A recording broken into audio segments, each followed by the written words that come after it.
pelaku usaha di Indonesia itu kurang lebih ada 60 juta jiwa. Tahu nggak ini? Di tahun 2023. Dan 97% diantaranya adalah UMKM. Apa itu UMKM? Siapa UMKM? Tukang bakso UMKM. Semua UMKM, gitu ya. 97% dari 65 juta, lebih dari 60 juta itu UMKM. Nah ini yang banyak orang nggak tahu.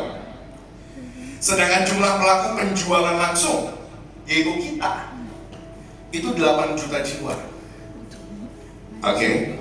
Lebih dari 12% jumlah pelaku usaha dengan kontribusinya itu 21,6 triliun bagi negara. Yang saya gemes, kok masih ada yang malu sih dibilang member multi level tuh masih ada yang malu tuh piye ya? Gimana ya? Masih ada yang aduh, bisnis saya MLM saya takut, saya malu-malu gitu. Ada nggak yang begitu? Siapa leader di sini?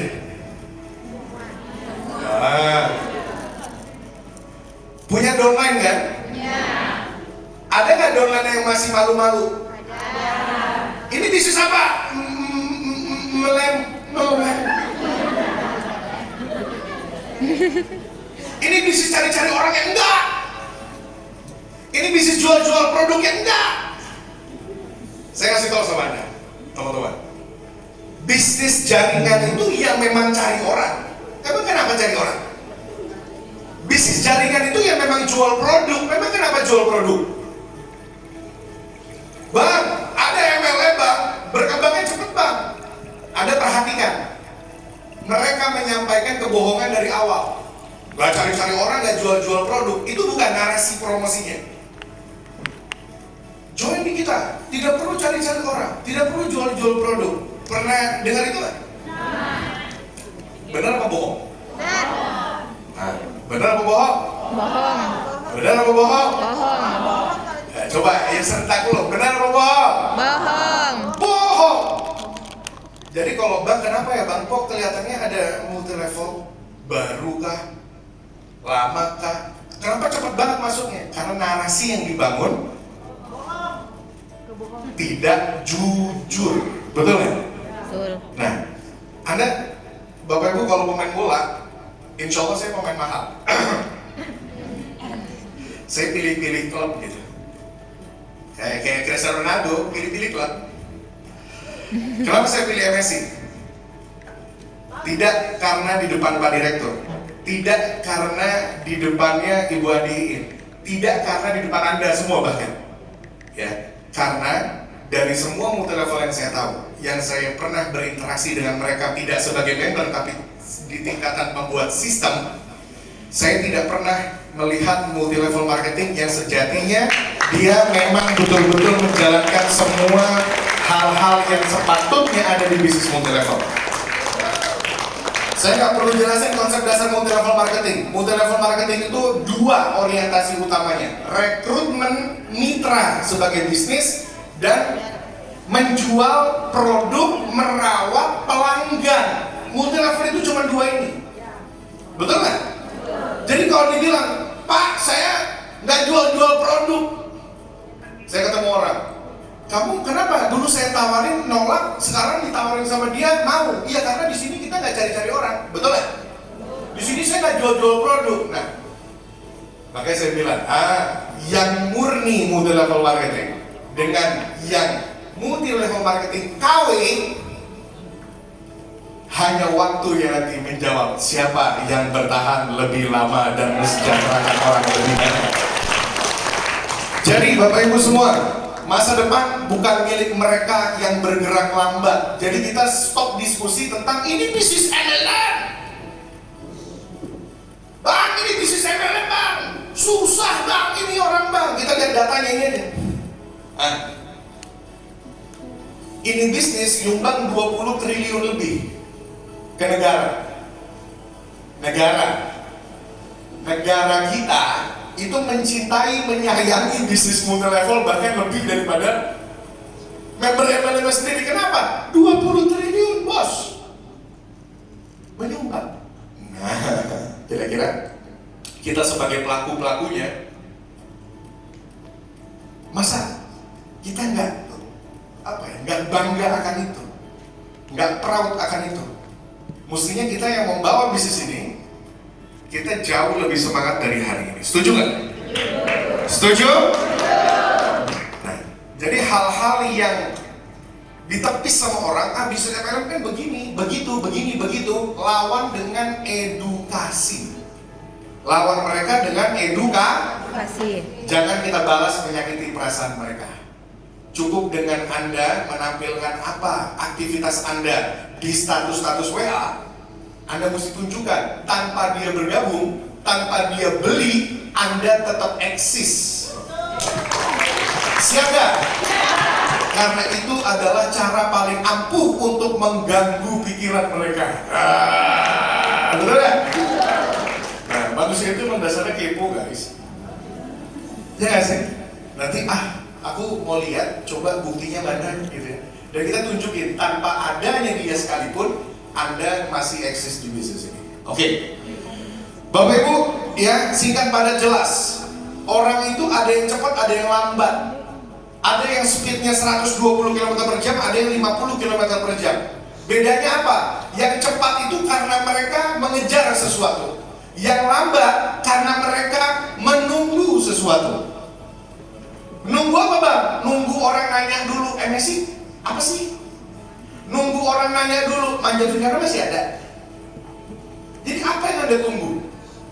Orang yang lebih cepat artinya ada yang dikejar. Prospekan itu bukan ditunggu, Bu, dicari. Jadi bukan ditunggu, siapa ya yang mau saya prospek itu nunggu ada yang kontak Anda duluan. Maka tunggulah gitu ya. Sampai kapan gak tahu. Berarti gimana? Berarti kita yang mesti cari kejar. Apa penyebab utama perbedaan kecepatan-kecepatan ini? Pertama, motifnya kurang kuat. Apa itu motif? Tujuan kitanya itu kurang kuat. Tekad kita kurang kuat, keilmuan kita kurang, dan tindakan kita juga kurang. 4 hal ini. Oke? Nah, kita lihat lagi nih. Untuk orang-orang yang cepat, perilakunya itu ciri-cirinya adalah dia mandiri membangun motivasi. Jadi nggak pakai disemangatin sama upline-nya. Tidak nunggu disemangatin upline, tidak tunggu disemangatin crossline. Dia mampu menyemangati dirinya dia sendiri. Motivasi itu seperti api di dalam hati kita. Ya, ada yang butuh bantuan untuk nyalain apinya, ada yang nggak butuh bantuan, apinya dia mampu untuk bakar dengan sendirinya. Saya beruntung, saya adalah orang yang berani ngebakar dengan sendiri. Terus bang, kalau api saya kecil gimana bang? Jangan menjauh dari pertemuan. Semakin redup api Anda. Seperti api unggun. Kalau kita ambil satu api, kita bawa dia pergi dari tumpukan lainnya, lama-lama habis ya? Habis. Nah itulah kita semua. Jadi udah tahu api kita kecil, ya jangan menghindar. Anda mesti terus ada di lingkaran api unggun tersebut, yaitu pertemuan, agar mental kita, motivasi kita, tekad kita tetap terjaga. Karena yang bertahan itulah yang pada akhirnya sampai. Siap? Oke. Bergerak atas dasar inisiatif sendiri. Jadi nggak pakai ditunggu, ayo prospek, dia punya agendanya sendiri. Bahkan kalau seorang upline bilang, bro kita nongkrong dulu, downline-nya bisa bilang begini, sorry plan, kita nongkrong, tapi gue prospek dulu ya. Itu baru catat. Bisa begitu? Jadi ditelepon sama upline-nya, kita nongkrong dulu dong di KFC. Asik. Sambil gosip-gosip lucu gitu, downline-nya bisa bilang, oke plan, tapi saya prospek dulu ya. Ini adalah calon-calon Andiin berikutnya. Paham gak? Siap? Siap. Jadi kalau ada downline Anda yang seperti itu, Anda ngajak nongkrong, dia bilang dia prospek dulu, berarti yang bermasalah Anda. Oke. Ya, baik. Bergerak seakan tiada hari esok, jadi nggak ada penundaan. Ada prospekan hari ini bang, ada prospekan jam berapa? Jam 2 pagi, pantang pulang sebelum dia paham. Ya. Kenapa begitu? Karena kita nggak pernah tahu yang mana yang akan jadi top leader berikutnya. Kita nggak pernah tahu, kita nggak pernah tebak. Anda boleh tanya sama Ibu Adiin juga gitu. Dari banyaknya orang yang sekarang masih bertahan, Bu, kebayang nggak dulu ternyata orang-orangnya ini gitu. Kita nggak pernah tahu, kita nggak pernah bisa menduga siapa yang akhirnya jadi bintang, itu kita nggak pernah tahu. Itulah kenapa ini mesti jadi perilaku kita hari-hari. Bergerak seakan tiada hari esok. Kalau bisa dieksekusi hari ini, jangan ditunda nanti. Nah, jangan pakai prinsipnya orang Indonesia kebanyakan. Kalau bisa besok, kenapa mesti sekarang? Nah itu. Gawat itu, gitu ya. Kalau bisa besok, kenapa mesti kerjain sekarang gitu kan? Makanya kuliah sampai semester 9 sampai semester 14 gitu ya. Karena banyak menunda. Menunda adalah kecoa, hati-hati. Oke, buat orang-orang yang lambat, butuh bantuan motivasi. It's okay, lambat juga gak apa-apa. Yang paling penting Anda tetap bergerak, siap? Bergerak menunggu ajakan atau arahan. Gak apa-apa juga, Bang, aku kayaknya tipikal yang mesti dikasih tahu dulu sama upline baru gerak. Gimana Bang? Ya gak apa-apa, yang paling penting ketika diajak mau. Yang masalah itu, ini ada training, ayo kita ikut. Udah tahu dia, aduh gue udah males lagi, aduh begini lagi, Anda nggak mau pula, waduh, jangan guys. Hanya sebagai pekerjaan sampingan, ini yang banyak jadi masalah, betul nggak? Lalu bila ada hari esok, kenapa harus hari ini? Oke, baik, Bapak Ibu sekalian, saya perkenalkan dunia saya ke Anda. Musiknya dimatikan aja nggak perlu. Ada yang pernah dengar Dr. Paul Gestalt? Beliau adalah penemu teori adversity quotient. Apa itu adversity quotient? Kecerdasan problem solving. Jadi setiap manusia itu punya kekuatan menghadapi masalah. Oke, kita lihat ya, teman-teman ya. Paul Gestalt ini President of Peak Learning Incorporated. Selain menjadi pembicara dan konsultan, ya, dia penulis yang laris untuk topik-topik leadership, kinerja, dan lain sebagainya. Oke, dia menguasai 3 cabang ilmu: psikologi kognitif, neuro, imunologi, dan itu baca sendiri, gitu ya. Jadi menurutnya EQ adalah kecerdasan untuk mengatasi kesulitan. Jadi setiap kita punya kesulitan nggak? Punya. Punya masalah yang kita hadapi? Punya. Dari kita kecil sampai hari ini. Punya. Saya nggak punya masalah, Bang. Kapan saya berhenti dapat masalah, Bang? Ketika kita meninggal. Karena setelahnya adalah penghakiman. Betul kan? Udah bukan masalah lagi tuh. Ya, udah hukuman atau hadiah, kan begitu ya. Nah, jadi ya bagaimana mengubah hambatan menjadi peluang? Itulah adversity quotient. Atau dengan kata lain, seseorang yang memiliki EQ tinggi akan lebih mampu mewujudkan cita-citanya. Jadi orang yang punya kecerdasan menghadapi masalah atau problem solving ini, kalau kecerdasannya tinggi, orang-orang ini justru yang berpotensi untuk jadi seseorang. Apakah tanda-tanda yang harus, mohon maaf ya, S1, S2, S3? Ternyata tidak. Nah, ini kabar baik buat kita semua. Adversity quotient itu bukan nilai dari kecerdasan akademik, bukan, tapi dari kekuatan mental. Contohnya adalah, nih, kita bagi jadi 3 kriteria. Yang pertama, orang-orang quitter yang paling mudah menyerah. Mereka yang tidak berani mendaki. Jadi diibaratkan naik gunung, quitter itu dia baru lihat gunungnya, tinggi ya, sebenarnya kok kabur. Itu quitter. Di gambaran kita, ada nggak orang-orang seperti itu di lingkungan kita? Contohnya adalah orang quitter ini, dia nunggu dulu. Mana buktinya? Dia nggak berani ambil resiko, betul nggak? Camper mereka yang setidaknya berani coba. Lalu climber mereka yang menuntaskan perjalanan. Oke, kita lihat nih. Jadi ada 3 ya, ada quitter, ada camper, dan ada climber. Menurut Anda yang mana? Ayo, saya mau tanya sama Anda nih. Menurut Anda, Ibu Andi Iin yang mana? Nah, kenapa Anda bisa bilang climber? Pantang pulang. nanti dulu, semua harus sesuai dengan kemampuan saya. Nanti ini bukan bidang saya, dibilang. Nanti, ini rata-rata orang yang menunda bergabung kelamaan. Camper, mulai dulu. Apa yang ada di depan, tiba masa, tiba akal. Ngerti nggak? Tiba masa, tiba akal. Jadi nggak dipikir panjang. Nyampe, yang penting gue naik dulu. Kalau mentok, assalamualaikum. Gitu. Ya. Nah, climber, sekali saya mengambil keputusan, pantang pulang sebelum tuntas. Dan sayangnya, saya bisa bilang sama Anda, bisnis multi level yang berhasil hanyalah orang-orang yang berhasil merubah api dalam dirinya dia Twitter menjadi climber. Dan ini pertarungannya bukan di sini. Bukan saya yang bisa merubah, bukan Ibu Adiin, bukan Pak Direktur yang bisa merubah. Tapi siapa? Itu pertarungan Anda. Pertarungan Anda saya nggak bisa ikut campur.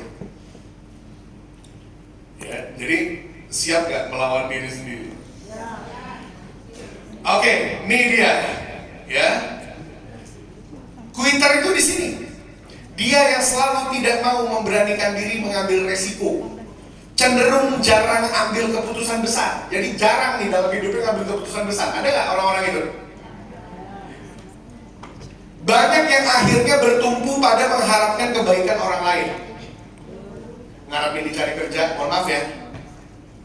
Mengharapkan dicari kerja sama temannya, sama keluarganya, sama, ngerti maksud saya? Ini Twitter. Kita lihat camper. Dia yang selalu terbuka dengan hal dan tantangan baru. Nah ini, tipikal manusia yang berani ngambil resiko dengan menjadikan diri sendiri sebagai pengambil keputusan utama. Dia berani ambil keputusan. Tapi kalau tidak dibarengi dengan keilmuan yang benar, akhirnya salah ngambil keputusan. Ya, saya mau tanya nih, mestinya dari Twitter merubah diri jadi camper, dari camper merubah diri jadi climber, barulah dia bisa sukses di MSI. Lah ini udah jelas-jelas dia camper, bukan yang merubah diri, mana merubah gunung? Ngerti? Bukannya dia merubah diri dia malah pindah gunung. Ketika di gunung yang lain, dia sama-sama camper. Tetap nggak sampai puncak juga, betul nggak? Betul nggak? Karena salah langkah. Ini kayaknya kita mesti ganti MSI-nya deh. Lah salah bro, yang mesti berubah itu dirimu. Ngerti? Paham ya? Aduh, makanya tadi saya mau nyanyi Arang Tampurung. Siapa yang tahu lagu Arang Tampurung? Ya, cukuplah kau menyakitiku, aku melepasmu dengan ikhlas, gitu kan? Ya, hati-hati di sana dan andai kau lebih pintar dari ini gitu ya. Oke, cukup ya, kita lepas saja mereka. Jadi solusinya bukan pindah gunung guys, pindah gunung Anda tetap mesti ngerangkak dari bawah juga. Ngerti orang? Oke, ya ini nih, silakan sambil dibaca ya teman-teman. Gak kebaca? Oke, bacain. Climber itu dia yang sejak pertama memulai perjalanan memiliki keinginan kuat untuk menuntaskan perjalanan hingga akhir. Ya, secara konsisten menjaga motivasi dari perjalanan dengan mampu memvisualisasikan hasil yang akan dicapai saat di puncak. Apa sih yang bikin dia beda? Apa sih yang bikin dia tetap mau menjalani semua proses yang berat? Karena dia sudah membayangkan, andai diriku sudah di puncak, maka pasti rasanya seperti ini, seperti ini, seperti ini. Yang rasanya dari nggak punya duit jadi punya duit, percaya deh, rasanya tuh enak banget. Mohon maaf ya, bener ya bu? Dari kita, mohon maaf ya guys ya. Saya ajak Anda, kita berimajinasi gitu. Dari kita nggak punya duit bu, sampai sehari minimal kita bisa dapat 3 juta, 6 juta masuk setiap hari. Itu rasanya enak banget. Tapi bang, duit kan bukan segala-galanya bang ya. Iya. Ya, duit itu cuma alat, gitu ya. Duit itu memang cuma alat. Nah, tapi punya alat yang banyak, saya kan cuma cerita, punya alat banyak itu rasanya enak. Alat untuk membahagiakan istri kita, anak-anak kita, orang tua kita, betul ya, teman-teman? Terus Bang, kalau istri saya sudah senang, saya mesti ngapain? Senengin istri orang. Don't mind. Dongan punya istri kan? Punya kan? Masa istri kita doang yang mesti senang? Istri dongan kan juga mesti senang. Ngerti ya konsepnya ya? Mudah-mudahan paham, gak disalah pahami. Kalau videonya bocor, istriku bercanda. Oke, saya ulang ya teman-teman. Jadi coba, Anda kira-kira yang mana? Twitter, Camper, atau Lembar? Lembar. Masih lembar. Iya. Masih Camper. Kita belajar pelan-pelan menuju ke Lembar. Gitu ya. Nah, jadi keseharian saya salah satunya adalah saya ngukur orang. Saya bikin berbagai macam assessment untuk tahu, oh ini Twitter, oh ini begini, oh ini begini, begitu ya. Dan ini bisa dinaikin, teman-teman. Caranya gimana? Komitmen dulu sama diri sendiri. Jangan suka lari dari masalah ini dulu. Jangan suka lari dari persoalan yang mesti Anda sendiri yang menyelesaikannya. Siap nggak? Siap guys? Oke. Berani memiliki tujuan menjadikanmu hidup. Ini dia. Jadi kita mesti punya tujuan dan lain sebagainya. Menjaga diri untuk terus menjadi insan produktif adalah cara paling efektif untuk hidup lebih lama. Bang, gimana caranya panjang umur bang? Sibuk. Betul kan? Gimana bang panjang umur caranya bang? Sibuk. Saya sempat keluar, saya sempat telepon di luar karena saya lagi urusan sama salah satu pengusaha dari Malaysia. Anda kan kaget, saya usia saya 33 tahun, kolega saya umurnya 82 tahun. Jadi kalau di Malaysia itu ada gelar-gelar, ada dato, ada tansio, segala macam. Ini umurnya 82 tahun, dia masih bisnis. Saya bilang, Anda udah duit Anda udah unlimited nih. Saya lakukan ini karena saya masih hidup. Ya itu. Ya, saya lakukan ini karena saya masih hidup gitu. Ya, bahkan nanti Pak Firdaus dia kan yang hari ini jadi ustadz beliau, benar? Ada hadis itu. Bahkan kalau nanti nih sore kiamat kita masih pegang satu biji kurma, tanam, betul kan? Begitu, ya teman-teman.